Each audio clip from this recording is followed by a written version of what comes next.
Kadapa parliament నియోజకవర్గంలో మూడో రోజు ఏపీసీసీ చీఫ్ వైఎస్ షర్మిల యాత్ర కొనసాగుతుంది. నిన్న యాత్రలో భాగంగా జగన్ పై ఫైర్ అయ్యారు. అన్న జగన్ టార్గెట్ గా విమర్శల బాణాలు విసిరారు. కడప స్టీల్ ప్లాంట్ ను సీఎం జగన్ స్వార్థం కోసం ఉపయోగిస్తున్నారని ఆరోపించారు. వివేక హత్య కేసులో నిందితుడిగా అవినాష్ రెడ్డికి సీఎం జగన్ ఎంపీ సీటు ఇచ్చారని మండిపడ్డారు. వివేక హత్య కేసు విచారణలో సీబీఐ విచారణ వద్దని సీఎం జగన్ ఎందుకు వద్దన్నారో సమాధానం చెప్పాలని డిమాండ్ చేశారు. రాజశేఖర రెడ్డి గారు ఉండుంటే కడప స్టీల్ ఫ్యాక్టరీ ఎప్పుడో అయిపోవును కదా. అయిందా కడప స్టీల్ ఫ్యాక్టరీ? చంద్రబాబు గారు దాన్ని విస్మరించారు. ఆఖరికి జగన్మోహన్ రెడ్డి గారు రాజశేఖర రెడ్డి గారి కొడుకయ్యుండి ఎన్నిసార్లు దానికి శంకుస్థాపనలు చేశారు తప్పితే ఆ ప్రాజెక్టు ఒక్క అడుగైనా ముందుకు వెళ్ళిందా? ఈ రోజు వరకు ఖాళీగానే పడి ఉన్నాయా ల్యాండ్లన్నీ? ఎవరు బాధ్యులు?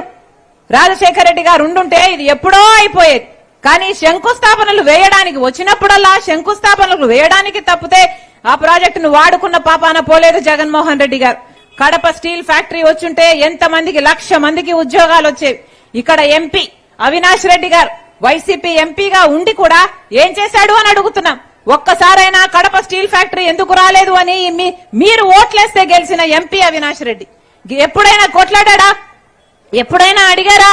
సిబిఐ ఏ అవినాష్ రెడ్డి గారిని వివేకానంద రెడ్డి గారి హత్య కేసులో నిందితుడని చెప్తుందో అదే అవినాష్ రెడ్డి గారికి సీట్ ఇవ్వడం జరిగింది, టికెట్ ఇవ్వడం జరిగింది, ఎంపీ టికెట్. ఇది అడ్డుకోవడానికే ఈరోజు రాజశేఖర రెడ్డి బిడ్డ ఈరోజు ఎంపీగా పోటీ చేస్తుంది. మీ అందరూ ఆలోచన చేయాలి. హత్య రాజకీయాలను ప్రోత్సహించే వాళ్లకు ఓట్లేయకూడదు అన్న నిర్ణయం మీరు తీసుకోవాలి. మీ అందరి సాక్షిగా మరొక్కసారి జగన్మోహన్ రెడ్డి గారిని ప్రశ్నిస్తున్నాం. సిబిఐ నిందితుడిగా చేర్చిన వ్యక్తిని మీరు టికెట్ ఎలా ఇచ్చారు? జగన్మోహన్ రెడ్డి గారు కడప జిల్లా ప్రజలకు సమాధానం చెప్పాలి. జగన్మోహన్ రెడ్డి గారిని అడుగుతున్నాం. వివేకానంద రెడ్డి గారు చచ్చిపోతే ఆ టీవీలన్నీ ఆ రోజంతా హార్ట్ అటాక్ అని చెప్పారే, అసలు ఇల్లంతా రక్తం ఏరులై పారిందే, ఎందుకు చెప్పింది సాక్షి టీవీ ఆ హార్ట్ అటాక్ అని? జగన్మోహన్ రెడ్డి గారు ఇంతవరకు సమాధానం చెప్పలేదు. జగన్మోహన్ రెడ్డి గారు సమాధానం చెప్పాలి.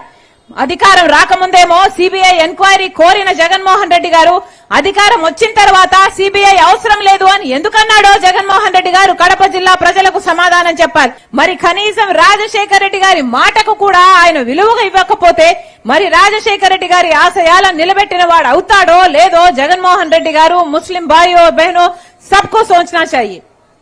ఈరోజు మేము చెప్తున్నాం, జగన్మోహన్ రెడ్డి గారు ముఖ్యమంత్రి కావటానికి ఇదే ముస్లిం ప్రాంతాలకు వచ్చి ఎన్ని వాగ్దానాలు చేశాడు జగనన్న గారు? జగన్మోహన్ రెడ్డి గారు చేయని వాగ్దానం ఉందా? ఇమామలకు 15,000 జీతం ఇస్తామని చెప్పారు. ముస్లింలు ఎవరన్నా చనిపోతే ప్రమాదవశాత్తు బీమా కోసమని 5 లక్షల రూపాయలు ఇస్తామని చెప్పారు. ముస్లిం బిడ్డల పెళ్లిళ్లైతే 1,00,000 రూపాయలు ఇస్తామని చెప్పారు. ముస్లిం బిడ్డలు ఫారెన్ వెళ్లి చదువుకోవాలంటే 5 లక్షలు ఇస్తామని చెప్పారు. ముస్లిం బ్యాంక్ అని చెప్పారు. ముస్లింల కోసము రిజర్వేషన్ బేసిస్ లో నామినేటెడ్ పోస్ట్ లో కూడా అవకాశం కల్పిస్తామన్నారు. ఒక్కటంటే ఒక్క మాటైనా